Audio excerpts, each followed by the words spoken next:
Hi everybody.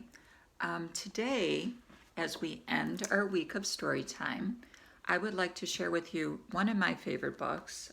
It's a beautiful book, and the title is called The Thornbush, and the author's name is Michael Laughlin, and it was illustrated by Richard Stergels. And I thought this book was perfect for us to share because all week we have been using our class Crown of Thorns to remember all of our kind things we've been doing all week.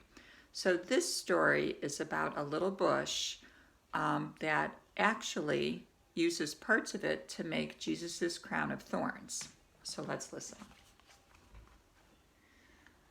The thorn bush stared up at the moonlit sky, waiting for the warmth of the dawn. Its tiny flowers huddled together against the cold.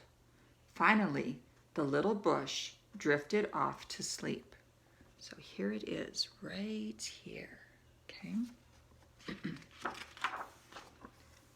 The ragged little bush grew between the stones at the edge of a narrow street that led to a grand palace.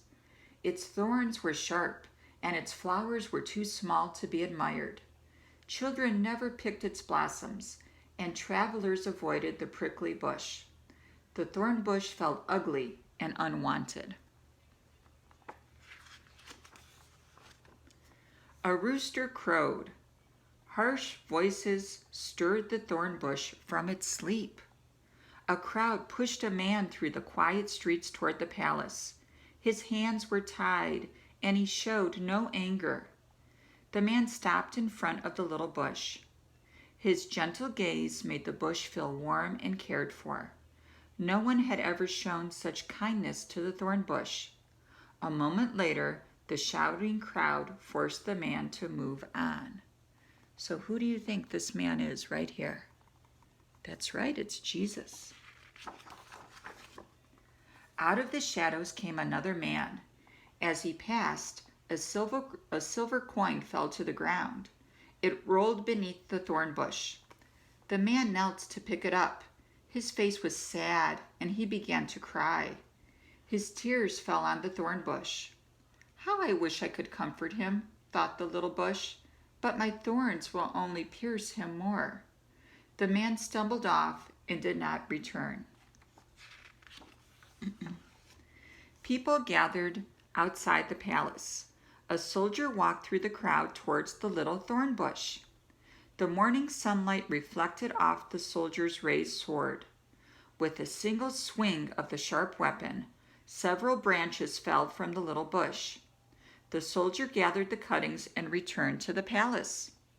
Why would anyone want my ugly thorns? The thorn bush wondered. The sun rose high in the morning sky. People began to shout as a man limped through the palace gates. Behold your King Jesus, laughed the soldiers. Who says he is the Son of God? Crucify him, yelled the angry mob. The little bush shuddered. It was the man with the kind face. He was struggling to drag a heavy wooden cross over the rough stone streets.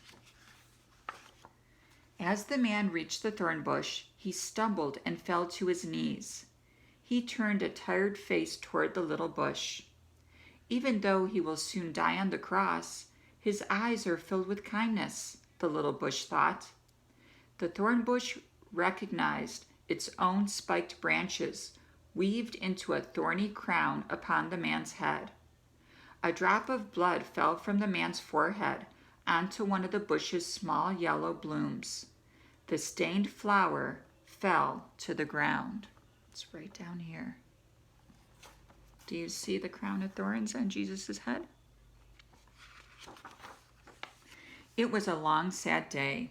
When all of the people finally went home and the street was deserted, the thorn bush bowed in sorrow. It was ashamed of the pain its thorns had caused the man with the cross. For 2 days, the thorn bush refused to bloom. Morning dew fell like tears from its trembling branches. The little bush bent low to examine the fallen flower beneath it. Only one remained fresh, the flower stained by the blood of the man with the crown of thorns. On the third day, after the man came, the bush was awakened by a beautiful dove. The graceful bird flew down to rest among the thorn bush's branches. "He's alive!" cried a woman as she hurried through the street. "Jesus is risen!"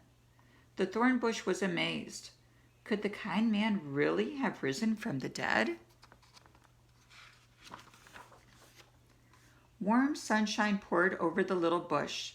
Its broken branches began to bud. Once more the thorn bush thought of the loving kindness shown by the man with the gentle eyes, the man they called Jesus. The thorn bush selected its most delicate bloom and held it high in the morning sun. Slowly the golden bloom opened, revealing a soft red deep within the small blossom, as though it had been stained by a droplet of Jesus' blood. The thorn bush rejoiced. The man, Jesus, had died but lived again. He truly is God's Son. Jesus' only crown had been woven from the branches of the little thorn bush, but that crown was greater than silver or gold. It was the crown of the King of all kings, Jesus. So let's get our crown. And let's think really, really hard of one kind thing we did for somebody, either last night or this morning, or maybe something you're going to do this weekend. So let's take out one of the thorns and let's count how many are left for next week. 1, 2, 3, 4, 5. I hope you have a great weekend. Remember to let your light shine within you. I love you, and I'll see you soon. Bye.